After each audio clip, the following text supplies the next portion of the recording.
Hello, જાગૃત આવાસમાં તમારું સ્વાગત છે. મારું નામ છે ચિંતન અખાણી. આપણે ડિપ્લોમા ડિગ્રી કોમન એન્ટ્રન્સ ટેસ્ટમાં ફિઝિક્સ વિશે સ્ટડી કરી રહ્યા છીએ.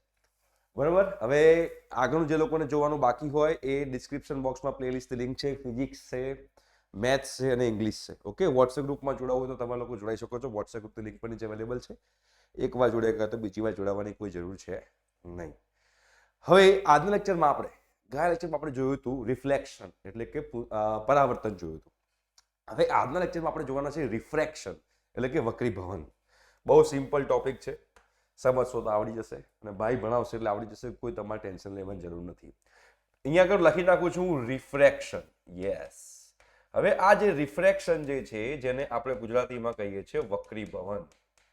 આ વક્રીભવન ક્યારે થાય, રિફ્રેક્શન ક્યારે થાય એ તમારે ખાસ સમજવાની જરૂર છે. જ્યારે કોઈ મીડિયમ જે છે બેટા, મીડિયમ એ ટ્રાન્સપરન્ટ છે એટલે કે પારદર્શક હોય. ગ્લાસ, પાણી, ઓઇલ, વોટર તમે લોકો જોયું હશે. બરોબર. તો આ જે છે એને કહેવાય પારદર્શક માધ્યમ એટલે કે ટ્રાન્સપરન્ટ મીડિયમ. હવે ધારો કે આ ટ્રાન્સપરન્ટ મીડિયમ છે, અહીંયા લખી નાખું છું એટલે તમને લોકોને ખબર પડે. આ ટ્રાન્સપરન્ટ ઓકે, ટ્રાન્સપરન્ટ મીડિયમ છે એટલે કે પારદર્શક. ઓકે, તમે કીધું એટલે આપણે કરી નાખ્યું. હવે અહીંયા આગળ હું લંબ ડ્રો કરી નાખું છું. પેલો જે નોર્મલ છે એ નોર્મલ ડ્રો કરી નાખીએ એટલે કે આપણે લંબ ડ્રો કરી નાખીએ અહીંયા આગળ. ઓકે, તમે કીધું એટલે આપણે કરી નાખ્યું. તો હવે જ્યારે કોઈ રે આની પર આપાત થાય છે, જ્યારે કોઈ કિરણ આપાત થાય છે, જ્યારે કોઈ રે એની પર ઇન્સિડન્ટ થાય છે ત્યારે રિફ્લેક્ટ થવાની જગ્યાએ તે અંદરથી પાસ થાય છે. પણ જ્યારે પાસ થાય છે ત્યારે એનું જે ડાયરેક્શન છે થોડીક બદલાય છે. એટલે કે હવે એ અંદર આમ થઈ જશે. એકચ્યુઅલી ક્યાં જવું જોઈતું હતું? એકચ્યુઅલી જવું જોઈતું હતું આમ જવું જોઈતું હતું, પણ એન જવાની જગ્યાએ ડાયરેક્શન થોડી બદલી કાઢી. અને ડાયરેક્શન થોડી બદલી કાઢી તો આ જે ઘટના થઈ એ ઘટનાને વક્રીભવન કહેવાય છે. આ જે ફિનોમિના છે આ ફિનોમિનાને આપણે રિફ્રેક્શન કહીએ છીએ. પેલું પરાવર્તન હતું, અહીંથી ઇન્સિડન્ટ થઈને આમ નીકળી જતું હતું. અહીંયા અહીંથી આમ જશે પણ સે ડાયરેક્શન બદલશે. આ એની ઓરિજિનલ ડાયરેક્શન હતી, બટ અહીંયા આગળથી બદલાઈ ગઈ. એટલે આ જે ફિનોમિના છે એને રિફ્રેક્શન કહેવાય. આ ઘટનાને વક્રીભવન કહેવાય. તો અહીંયા તમે સમજો. અને ધારો કે અહીંયા બી ગ્લાસ છે, અહીંયા બી ગ્લાસ છે. હવે ત્યાં ગ્લાસ હોય તો શું થાય? તમે ધ્યાનથી સમજો, તમને ખબર પડે. ત્યાં ગ્લાસ હોય તો શું થાય એ તમને સમજાવું. તો અહીંયા પણ મારે નોર્મલ ડ્રો કરવો પડે, અહીંયા પણ મારે લંબ ડ્રો કરવો પડે. તો અહીંયા આગળ હું લંબ ડ્રો કરીશ તો હવે અહીંથી પાછું થોડું પાછી ડાયરેક્શન બદલશે અને આમ જશે. જોયું? અહીંથી આમ ગયું, મીડિયમ બદલાયું, માધ્યમ બદલાયું, દિશા બદલાઈ. હવે પાછું મીડિયમ બદલાય, દિશા બદલાય એટલે આમ થયું. હવે તમે કહેશો કે સાહેબ અહીંથી આમ થયું તો અહીંથી આમ થયું એટલે આમ કેમ થયું, દૂર કેમ ગયું? તમે જોઈ શકો છો અહીંયા આગળ તમને ખબર પડે. તો અહીંથી આમ જતું હતું, એની ડાયરેક્શન આ હતી, બટ એ ડાયરેક્શન ચેન્જ થઈને ટુવર્ડ્સ નોર્મલ થઈ. આ આપણો નોર્મલ છે, આ આપણું નોર્મલ છે એટલે કે લંબ છે. તમે જો બે વસ્તુ છે એ તમે સમજાવું છું ધીમે ધીમે. અહીંથી અંદર ગયું તો એની ડાયરેક્શન ટુવર્ડ્સ નોર્મલ થઈ એટલે કે એની ડાયરેક્શન, એની દિશા લંબ તરફ થઈ એટલે લંબ તરફ થોડું વળ્યું. અહીંથી બહાર નીકળ્યું તો અવે ફ્રોમ આ લંબ છે, આ નોર્મલ છે, તો અવે ફ્રોમ નોર્મલ થયું એટલે કે લંબથી દૂર તરફ ગયું. અહીંયા લંબથી નજીક આવ્યું, આમ જવાને બદલે આમ આવ્યું, અને આ આમ જવાને બદલે આમ ગયું. એની એકચ્યુઅલી ડાયરેક્શન શું હોવી જોઈતી હતી? એની એકચ્યુઅલી દિશા આ હોવાની જરૂર હતી, આ રહી. પણ એની જગ્યાએ આમ થઈ ગયું. એટલે જો લંબથી દૂર ગયું, અહીંયા આ લંબથી નજીક આવ્યું. આમ જવાનું હતું એની જગ્યાએ આમ ગયું, મતલબ કે લંબથી નજીક આવ્યું. આમ જવાનું હતું એની જગ્યાએ આમ ગયું, મતલબ કે લંબથી દૂર ગયું. એટલે કે આ જવાનું હતું એની જગ્યાએ આ ડાયરેક્શનમાં ગયું, મતલબ કે નોર્મલથી હવે ગયું. આમ જવાનું હતું એની જગ્યાએ આમ ગયું. સોરી, માય મિસ્ટેક, રિપીટ કરું છું. આમ જવાનું હતું એની જગ્યાએ આમ આવ્યું, મતલબ કે ટુવર્ડ્સ ધ નોર્મલ આવ્યું. અને હવે આ આમ જવાનું હતું એની જગ્યાએ આમ ગયું એટલે અવે ફ્રોમ ધ નોર્મલ થયું. આવું કેમ થયું એ કેમ થયું એ પણ તમને સમજાવીશ. બરોબર? કેમ થાય? તો હવે તમને અહીંયા આગળ બે ખૂણા મળશે. એક આ ખૂણો જે છે જેને આપણે શું કહીશું? Incident angle. Again incident angle કહીશું આપણે આને, એટલે કે આપાત કોણ કહીશું આપણે આને. શું કહીશું બેટા? આપાત કોણ. બરાબર છે? આ આપાત કોણ છે. હવે આ જે ખૂણો બને છે, આ જે ખૂણો બને છે, આને હું આલ્ફા કહી દઉં અને આને હું બીટા કહી દઉં, આને હું બીટા કહી દઉં. તો બીટા જે છે એ બીટા જે છે એને આપણે કહીશું રિફ્રેક્ટેડ એંગલ. રિફ્રેક્ટેડ એંગલનો મતલબ એમ થાય છે બેટા વક્રીભૂત કોણ. બરોબર, વક્રીભૂત કોણ. બરોબર, વક્રીભૂત કોણ કહેવાશે એને. ક્લિયર છે? આ જે રે પડે છે, આ જે રે છે એને આપણે કહીશું ઇન્સિડન્ટ રે. આ જે ઇન્સિડન્ટ રે છે એનો મતલબ કે આપાત કિરણ, જેને ગુજરાતીમાં કહેવાય શું બેટા? આપાત કિરણ. આપાત કિરણ કહેવાશે. અને આ જે છે એને કહેવાશે રિફ્રેક્ટેડ રે. રિફ્રેક્ટેડ રે નો મતલબ શું થશે? રિફ્રેક્ટેડ રે મતલબ કે વક્રીભૂત કિરણ. શું કહેવાશે બેટા? વક્રીભૂત કિરણ. વક્રીભૂત કિરણ. બરાબર છે? આ વક્રીભૂત કિરણ છે. બીટા શું છે? વક્રીભૂત કોણ એટલે કે રિફ્લેક્ટેડ એંગલ. બરાબર, રિફ્લેક્ટેડ એંગલ છે. આ આપાત કોણ એટલે કે ઇન્સિડન્ટ એંગલ. આ ઇન્સિડન્ટ રે એટલે આપાત કિરણ. આ જે છે એને ઇમર્જન્ટ રે કહેવાય. ઇમર્જન્ટ રે, જે બહાર નીકળી ગયું એ ઇમર્જ થઈ ગયું, બહાર જતું રહ્યું. ઇમર્જન્ટ રે, જેને આપણે ગુજરાતીમાં શું કહીશું? નિર્ગમન કિરણ. નિર્ગમ કિરણ. શું કહીએ આને? નિર્ગમ કિરણ કહીએ. બરાબર, નિર્ગમ કિરણ કહીશું આને. તો આ આખું વક્રીભવન થાય છે, આ આખું રિફ્રેક્શન થાય છે. તો કેમ થાય છે, શું થાય છે, શું નહીં, આપણે બધું જોઈશું. પણ આ રિફ્રેક્શન જે થયું, આ વક્રીભવન થયું, એના આધારે સ્નેલનો નિયમ છે.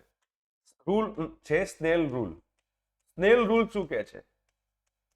સ્નેલ રૂલ એટલે કે સ્નેલનો નિયમ શું કહે છે એ આપણને ખબર હોવી જરૂરી છે. સ્નેલનો નિયમ શું કહે છે કે sine alpha upon sine beta બરાબર લખાશે mu. Sine alpha upon sine beta બરાબર લખાશે મ્યુ. જ્યાં આ જે છે મ્યુ એને કહેવાય છે રિફ્રેક્ટિવ ઇન્ડેક્સ. Refractive index. એને શું કહીશું બેટા આપણે? Refractive index. ગુજરાતીમાં આપણે કહીશું વક્રીભવનાંક. વક્રીભવનાંક. આ શું કહેવા માંગે છે તમને એ બી સમજાઈશ. એને બીજી રીતે લખવું તો બીજી રીતે આવી પણ લખી શકાય. Mu is equal to c by v. C by v એટલે કે અહીંયા લખી શકાય mu is equal to c by v. એટલે સી શું છે? સી છે velocity of light. Velocity of light in vacuum. In vacuum. અને વી શું છે? Velocity of light. બધું સમજાવું છું. Velocity of light in a medium. In a medium. આ બધી વસ્તુઓ શું છે શું નહીં સાહેબ, આ બધું તમે શું કહેવા માંગી રહ્યા છો? ટેન્શન ના લેતા, બધું સમજાઈશ. તમારે કોઈ ટેન્શન લેવાની જરૂર નથી. આ સ્નેલનો નિયમ છે જેને વક્રીભવનાંક કહેવાય છે. આ પણ વક્રીભવનાંક જ છે. વક્રીભવનાંક છે. બરાબર. પણ પહેલા અહીંયા આગળ સમજી લઈએ. અહીંયા આગળ પહેલા આ જે વસ્તુ છે આપણે સમજી લઈએ. આ શું કહેવા માંગે છે? જો ઇન્સિડન્ટ રે જે છે એ ઇન્સિડન્ટ રે ને આપણે કહી દઈએ મીડિયમ 1. મીડિયમ 1. આને હું કહી દઉં મીડિયમ 1. બરાબર છે. અને આ જે આ રિફ્રેક્ટેડ રે છે એ રિફ્રેક્ટેડ રે એ મીડિયમ 2 માં હશે. મીડિયમ 2 માં હશે. એટલે જે પરાવર્તન હતું, જે રિફ્લેક્શન હતું એના કરતા અહીંયા થોડુંક ચેન્જ છે. ચેન્જ શું છે? અહીંયા આગળ ઇન્સિડન્ટ રે અને રિફ્રેક્ટેડ રે અલગ અલગ મીડિયમમાં છે. એટલે કે આપાત કિરણ ને વક્રીભૂત કિરણ અલગ અલગ માધ્યમમાં છે. અહીંયા બહાર આપણે હવા હોય, આ હવા છે અને ધારો કે આ કાચ છે. એટલે કે અહીંયા એર છે અને અહીંયા આગળ ગ્લાસ છે. મતલબ જો આપાત કિરણ જે છે એટલે કે ઇન્સિડન્ટ રે જે છે, ઇન્સિડન્ટ રે હવાની અંદર છે એટલે કે એરની અંદર છે આપાત કિરણ. અહીંયા આગળ વક્રીભૂત કિરણ એટલે કે રિફ્રેક્ટેડ રે ગ્લાસ એટલે કે કાચની અંદર છે. બંનેના મીડિયમ અલગ અલગ છે. બીજી વસ્તુ અહીંયા આગળ ઇન્સિડન્ટ એંગલ અને રિફ્રેક્ટેડ એંગલ સેમ નહીં. એનો મતલબ કે આપાત કોણ જે આલ્ફા છે અને વક્રીભૂત કોણ જે છે બંને સરખા નહીં હોય. ત્યાં આગળ સરખા હતા આપાત કિરણ અને પરાવર્તિત કોણમાં. એટલે કે રિફ્લેક્ટેડ એંગલ્સ અને ઇન્સિડન્ટ એંગલ બંને સેમ હતા. ક્યાં? રિફ્લેક્શનમાં. આ રિફ્રેક્શન છે. એમાં આલ્ફા અને બીટા સરખા નહીં હોય. ઘણી જગ્યાએ તમે બુકમાં જોશો તો આલ્ફાની જગ્યાએ આઈ લખેલું હશે અને બીટાની જગ્યાએ આર લખેલું હશે. તમારે ટેન્શન લેવાની જરૂર નથી. આઈ અને આર. આઈ એટલે ઇન્સિડન્ટ અને આર રિફ્લેક્ટેડ કાં તો રિફ્રેક્ટેડ, જે કહી શકો. આર ફોર રિફ્રેક્ટેડ પણ કહેવાય, આર ફોર રિફ્લેક્ટેડ બી કહેવાય. તો આઈ અને આર બી યુઝ કરી શકે. આલ્ફાની જગ્યાએ આઈ હોઈ શકે, બીટાની જગ્યાએ આર હોઈ શકે. આઈ આર લો, આલ્ફા બીટા લો, તમારી ઈચ્છા, તમારી દિલમાં જે આવતું તમે લઈ શકો. કન્સેપ્ટ તમને ખબર હોવી જોઈએ. કન્સેપ્ટ શું કહેવા માંગી રહ્યો છું કે બોસ, જ્યારે પણ કોઈ કિરણ, પ્રકાશનું કિરણ, લાઇટનું રે એક મીડિયમમાંથી બીજા મીડિયમમાં જાય ત્યારે એનું ડાયરેક્શન બદલાય છે, અને આ જે ડાયરેક્શન બદલાય છે એને આપણે રિફ્રેક્શન કહીએ છીએ. એટલે ગુજરાતીમાં કહીએ તો કોઈ પ્રકાશનું કિરણ એક માધ્યમમાંથી બીજા માધ્યમમાં જાય છે ત્યારે એની દિશા બદલાય છે. દિશા બદલાવાની જે ઘટના છે એને આપણે વક્રીભવન કહીએ છીએ. અને વક્રીભવનના આધારે જ આપણને અહીંયા આગળ સ્નેલનો નિયમ મળે છે. જે સ્નેલનો નિયમ શું છે? Sine alpha upon sine beta. અને આની જગ્યાએ ઘણી જગ્યાએ આવું બી લખેલું હશે, મ્યુ બરાબર sine i upon sine r. આ બી લખ્યું હશે, ગભરાવાની જરૂર નથી. મેં આઈ આર ની જગ્યાએ આલ્ફા અને બીટા લીધા છે, બીજું કશું નથી કર્યું. એને c બાય v પણ લખી શકીએ છીએ. c એટલે velocity of light in vacuum અને velocity of light in medium. એને ગુજરાતીમાં કહેવાય તો પ્રકાશના કિરણની ઝડપ ક્યાં આગળ? વેક્યુમમાં, એટલે શૂન્ય અવકાશમાં. શૂન્ય અવકાશમાં પ્રકાશના કિરણની ઝડપ કેટલી છે એ, અને કોઈ માધ્યમમાં પ્રકાશની ઝડપ કેટલી છે એ બંને જે છે એને આપણે કહીએ છીએ આ વેલોસિટી c અને v. બરોબર છે? હવે ખાસ સમજવાની જરૂર છે. અહીંયા આગળ હું તમને સમજાવું છું. બે મીડિયમ છે, સમજજો ધ્યાનથી, તમને ખબર પડે. એક આ મીડિયમ છે અને એક આ બીજું મીડિયમ છે. બરાબર છે? બે વસ્તુ બતાવી રહ્યો છું અહીંયા આગળ. અહીંયા આગળ લંબ એટલે કે નોર્મલ ડ્રો કરી રહ્યો છું. અહીંયા પણ લંબ એટલે કે હું નોર્મલ ડ્રો કરી રહ્યો છું. બરાબર? લખી નાખું છું એટલે કોઈને ભૂલ ના થાય. આ લંબ છે એટલે આપણે એને નોર્મલ કહીએ. નોર્મલ એટલે કે આપણે એને લંબ કહી શકીએ. બરાબર છે? અહીંયા પણ નોર્મલ છે એટલે કે આપણે લંબ કહી શકીએ આને. બરાબર? હવે તમે જુઓ, અહીંયા આગળ એક મીડિયમ છે 1, મીડિયમ એટલે કે માધ્યમ, મીડિયમ 1, અને અહીંયા મીડિયમ 2 છે. મીડિયમ 2 છે. અહીંયા પણ મીડિયમ 1 છે, અહીંયા પણ મીડિયમ 1 છે, અને આ મીડિયમ 2 છે. બરાબર? મીડિયમ 2 છે. હવે આ જોઈએ તો આની ડેન્સિટી, આની ડેન્સિટીને ρ1 કહી દઈએ. ડેન્સિટી એટલે ઘનતા, અને આની ઘનતા ρ2 કહી દઈએ. આની જે ડેન્સિટી એટલે ઘનતાને ρ1 કહી દઈએ, આની ઘનતા એટલે ρ2 કહી દઈએ. જો ρ2 ગ્રેટર ધેન ρ1 હોય, મતલબ કે જે મીડિયમ 2 છે એ મીડિયમ 2 ની ડેન્સિટી મીડિયમ 1 કરતા વધારે છે, તો સમજજો શું થશે. ત્યારે અહીંથી આમ જતું હશે તો પછી ડાયરેક્શન ચેન્જ થઈને ટુવર્ડ્સ નોર્મલ આવશે. ક્યારે? જ્યારે આની ડેન્સિટી વધારે છે આના ડેન્સિટી કરતા, એટલે આની ઘનતા વધારે છે આની કરતા, ત્યારે એકચ્યુઅલી આ રે, આ કિરણ ક્યાં જવું જોઈતું હતું? એકચ્યુઅલી આ કિરણ, આ રે આ દિશામાં જવું જોઈતું હતું. એની જગ્યાએ લંબ તરફ એટલે કે નોર્મલ તરફ આ દિશામાં એનું ડાયવર્ટ થયું, એની દિશા બદલાઈ અને લંબ તરફ થઈ, ટુવર્ડ્સ નોર્મલ થઈ, બીકોઝ આની ડેન્સિટી વધારે હતી આની કરતા. હવે ધારો કે અહીંયા આગળ એવી રીતે હોય, ρ1 ગ્રેટર ધેન ρ2 હોય, ρ1 ગ્રેટર ધેન ρ2 હોય, તો ρ1 ગ્રેટર ધેન ρ2 હોય મતલબ કે આની ડેન્સિટી ઓછી છે. તો હવે અહીંયા આગળ તમે જોશો તો અહીંયા આગળ આમ આવશે. બરોબર છે? થોડુંક ભૂલ ના થાય એના માટે તમને લોકોને ફરીથી આપણે કરી દઈએ. જો અહીંયા આગળ જે છે, અહીંયા આગળ જે કિરણ પડશે, જે રે પડશે, એ અવે ફ્રોમ ધ નોર્મલ જશે. Away from the normal. Actually જવું જોઈતું હતું આમ, પણ એ લંબથી દૂર ગયું, નોર્મલથી અવે ગયું. તો ક્યારે અવે જાય, ક્યારે નજીક આવે એ તમને ખબર પડવી જોઈએ.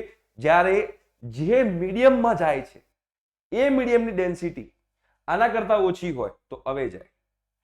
જે મીડિયમમાં જાય છે એ મીડિયમની ડેન્સિટી વધારે હોય તો નજીક આવે. આ નોર્મલની નજીક આવે, લંબની નજીક આવે. તો લંબથી દૂર ક્યારે જાય? જ્યારે ડેન્સિટી ઓછી હોય.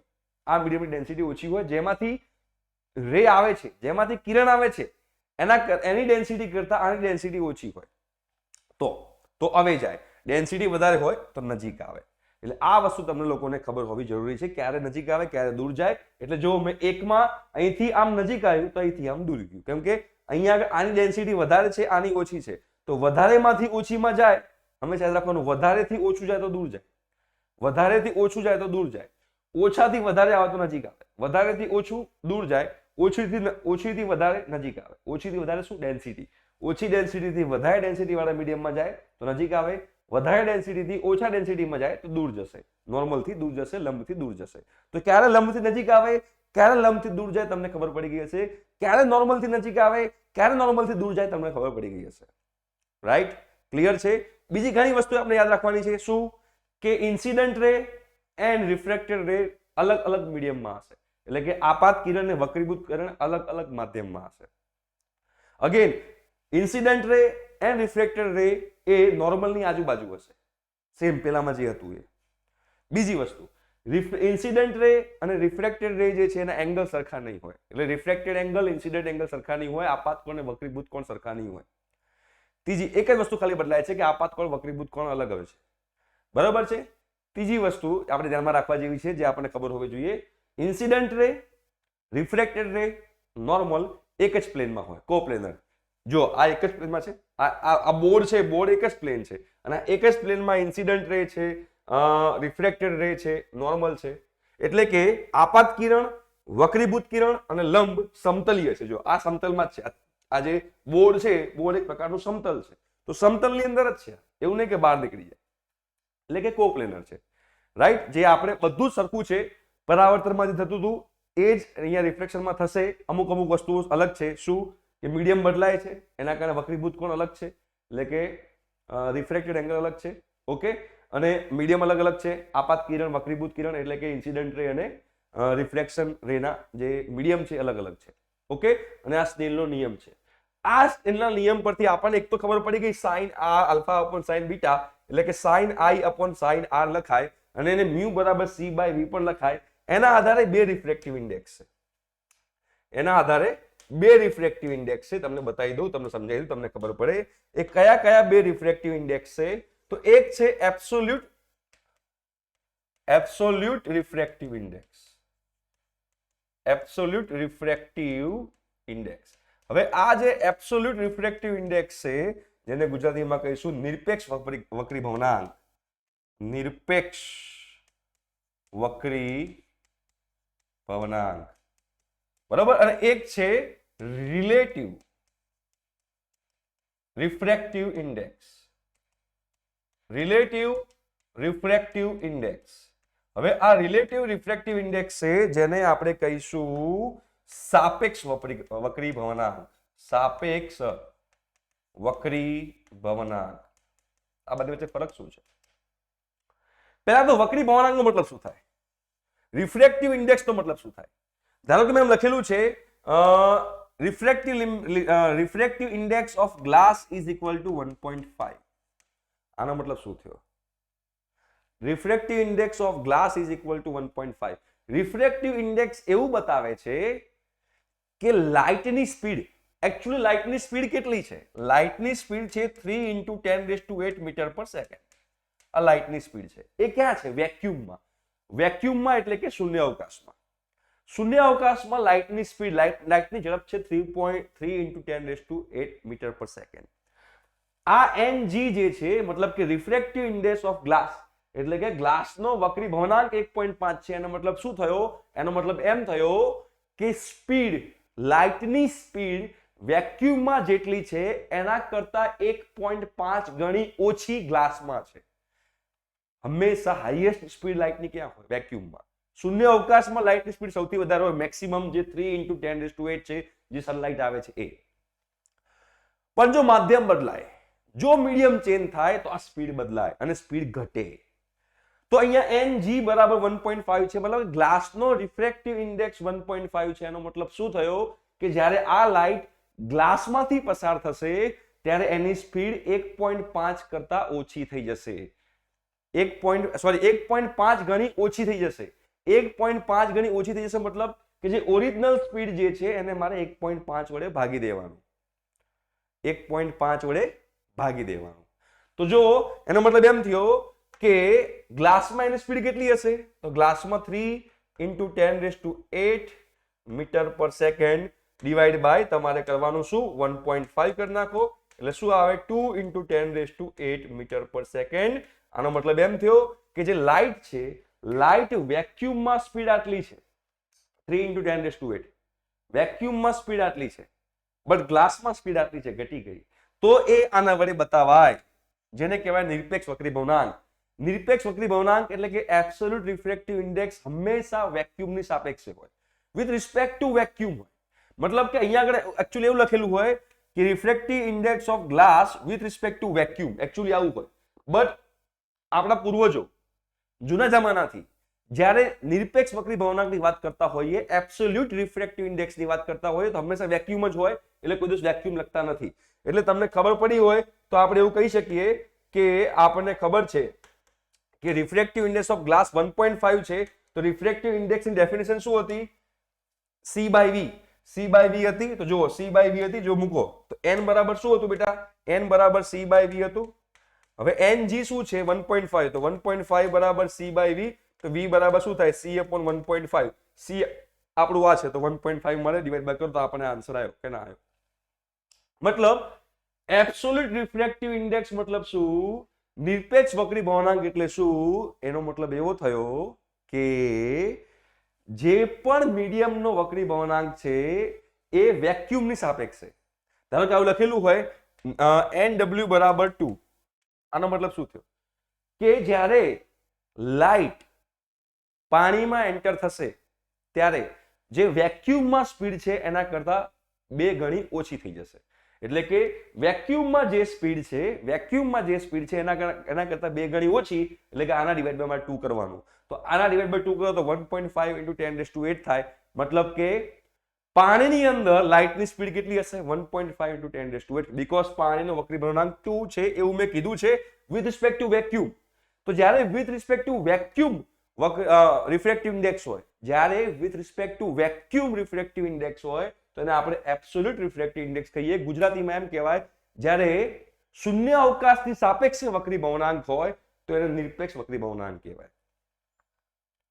પણ જો અહીંયા આગળ આપણે એમ લખેલું હોય n ઓઇલ વોટર 1.5, આનો મતલબ શું થયો? ઓઇલનો refractive index with respect to water, અહીંયા ખાલી Ng હતું, અહીંયા ખાલી n વોટર હતું, તો આને શું વંચાય? ગ્લાસનો refractive index with respect to vacuum, વોટરનો refractive index with respect to vacuum. Vacuum લખવાની જરૂર નથી. અહીંયા ઓઇલનો refractive index with respect to water, એનો મતલબ શું થાય છે? એનો મતલબ એમ થાય છે કે વોટરમાં જેટલી લાઇટની સ્પીડ છે એના કરતા ઓઇલની સ્પીડ 1.5 ગણી ઓછી છે. આને કહેવાય રિલેટિવ રિફ્રેક્ટિવ ઇન્ડેક્સ. બરોબર? આને કહેવાય સાપેક્ષ વક્રી ભવનાંક. જ્યારે રિફ્રેક્ટિવ ઇન્ડેક્સમાં 2 અલગ અલગ મીડિયમનું કમ્પેરિઝન કરવામાં આવે, વેક્યુમ નહીં, કોઈ પણ બીજા 2 અલગ અલગ નું કમ્પેરિઝન કરવામાં આવે તો એને રિલેટિવ રિફ્રેક્ટિવ ઇન્ડેક્સ કહેવાય. એટલે કે જ્યારે વક્રી ભવનાંકમાં 2 અલગ અલગ માધ્યમ, શૂન્ય અવકાશ સિવાયના 2 અલગ અલગ માધ્યમનું કમ્પેરિઝન કરવામાં આવે, સરખામાં આવે વક્રી ભવનાંક માટે, તો એવો જે વક્રી ભવનાંક જે છે એને આપણે કહીશું સાપેક્ષ વક્રી ભવનાંક. ઇંગ્લિશમાં કહીએ છીએ આપણે રિલેટિવ રિફ્રેક્ટિવ ઇન્ડેક્સ. રાઈટ? તો what is relative refractive index? What is absolute refractive index? એટલે કે સાપેક્ષ વક્રી ભવનાંક કોને કહેવાય? નિરપેક્ષ વક્રી ભવનાંક કોને કહેવાય? સ્નેલનો નિયમ કોને કહેવાય? બરોબર છે? બધી વસ્તુ મેં તમને અહીંયા આગળ સમજાવી. આ કયું કિરણ છે, આ કયું કિરણ છે, આ કયું રે છે, બધી વસ્તુ તમને આ જે ચેપ્ટર છે એટલે કે આ જે ટોપિક છે એમાં સમજાવી. એમાં એક લાસ્ટ ટોપિક જે છે એ તમને સમજાવવાની જરૂર છે, જેને કહેવાય છે ક્રિટિકલ એંગલ. Critical angle. ક્રિટિકલ એંગલને આપણે ગુજરાતીમાં કહીશું ક્રાંતિકોણ. શું કહીશું બેટા? ક્રાંતિકોણ. કોને કહેવાય? તો ફોર એક્ઝામ્પલ અહીંયા ડેન્સિટી ρ1 છે, અહીંયા ડેન્સિટી ρ2 છે, અહીંયા આ લંબ છે. હવે ρ2 ઇઝ ગ્રેટર ધેન ρ1 છે. ρ2 ઇઝ ગ્રેટર ધેન ρ1 છે. હવે લાઇટ અહીંથી આવે છે, જોજો લાઇટ અહીંથી આવે છે. લાઇટ અહીંથી આવે છે. લાઇટ અહીંથી આવશે તો હવે ક્યાં જશે? તો નોર્મલ થી અહીંથી દૂર જશે, આમ લંબથી દૂર જશે. મેં જે કીધું એ ક્લિયર થાય છે? બરોબર છે? આ તમારો થઈ ગયો આપાત કોણ, એટલે તમારો થઈ ગયો શું કહેવાય? Incident angle. અને આ તમારો થઈ ગયો વક્રીભવન કોણ, એટલે કે તમારો થઈ ગયો રિફ્લેક્ટેડ એંગલ, વક્રીભૂત કોણ. બરોબર છે? હજુ તમે આમ ચેન્જ કરો તો હજુ આમ જશે. તો જે આપાત કોણ ઉપર જો ધીમે ધીમે જોશો તો વક્રીભૂત કોણ વધતો જાય છે. પહેલા અહીંયા હશે, અહીંયા હશે, અહીંયા હશે, અહીંયા હશે, અહીંયા હશે. એક સમય એવો આવશે કે જો આપાત કિરણ આમ હોય તો વક્રીભૂત કિરણ એક્ઝેક્ટલી તમારા સરફેસને પેરેલલ જશે, સરફેસને સમાંતર જશે. એનો મતલબ શું કહેવા માંગુ છું? એનો મતલબ એવો કહેવા માંગુ છું કે એક એવો એંગલ આવશે, ઇન્સિડન્ટ એંગલ એક એવો આવશે કે એ ઇન્સિડન્ટ એંગલ ઉપર તમારું જે રિફ્લેક્ટેડ રે છે એ રિફ્લેક્ટેડ રે આ સરફેસને પેરેલલ જશે. એનો મતલબ એમ થયો ગુજરાતીમાં કે એક આપાત કોણ એવો આવશે કે એ આપાત કોણ ઉપર તમારું વક્રીભૂત કિરણ જે છે એ આ સરફેસને, આ સમતલને, આ રેખાને સમાંતર જવાનું ચાલુ કરશે.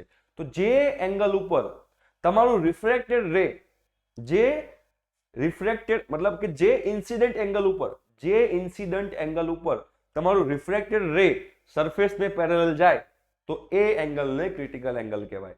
જે ખૂણા ઉપર, જે આપાત કોણ ઉપર તમારું વક્રીભૂત કિરણ આ રેખાને સમાંતર જવાનું ચાલુ કરે એ આપાત કોણને ક્રિટિકલ એંગલ કહેવાય, એટલે કે એ આપાત કોણને ક્રાંતિ કોણ કહેવાય. એનાથી મોટો એંગલ કરું, આ ક્રાંતિ કોણથી મોટો એંગલ થાય, બરાબર? એ ક્રાંતિ કોણથી મોટો એંગલ થાય મતલબ કે ક્રિટિકલ એંગલથી મોટો એંગલ કરું તો પછી તમારું અહીંથી જે ધારો કે અહીંથી અહીંયા આગળ જે રે ઇન્સિડન્ટ થયું એ પછી સીધું પાછું અહીંયા જતું રહેશે, પછી બહાર નહીં નીકળે. એને કહેવાય ટોટલ ઇન્ટરનલ રિફ્લેક્શન, મતલબ કે પૂર્ણ આંતરિક પરાવર્તન. એટલે કે ક્રાંતિ કોણથી ઊંચા ખૂણાએ જાય, આ તમારો આપાત કોણ ક્રાંતિ કોણથી ઊંચા ખૂણા ઉપર જાય તો પછી એ કિરણ બહાર નહીં નીકળે, એનું પરાવર્તન થશે. એને કહેવાય પૂર્ણ આંતરિક પરાવર્તન. તમારો જે ક્રિટિકલ એંગલ છે એના કરતા મોટા એંગલે ઇન્સિડન્ટ રે પડે તો એ બહાર નહીં નીકળે, એનું ટોટલી રિફ્લેક્શન થશે. તો આને કહેવાય ટોટલ ઇન્ટરનલ રિફ્લેક્શન. ક્યારે થાય? જ્યારે તમારો ઇન્સિડન્ટ એંગલ ક્રિટિકલ એંગલ કરતા મોટો હોય, જ્યારે તમારો આપાત કોણ ક્રાંતિ કોણ કરતા મોટો હોય ત્યારે હંમેશા પૂર્ણ આંતરિક પરાવર્તન થાય, એટલે કે ટોટલ ઇન્ટરનલ રિફ્લેક્શન થાય. રાઈટ? તો ક્રાંતિ કોણ કોને કહેવાય, ક્રિટિકલ એંગલ કોને કહેવાય, એ તમને લોકોને અહીંયા આગળ ખબર પડી ગઈ હશે એવું મારું માનવું છે. ઓકે, તો આઈ હોપ સો કે તમને લોકોને હવે આ વક્રીભવન એટલે કે રિફ્રેક્શન ટોટલી સમજાઈ ગયું હશે. તો આજના લેક્ચરમાં આટલું રાખીએ છીએ. હવે મળીશું નેક્સ્ટ લેક્ચરમાં. ત્યાં સુધી બાય બાય.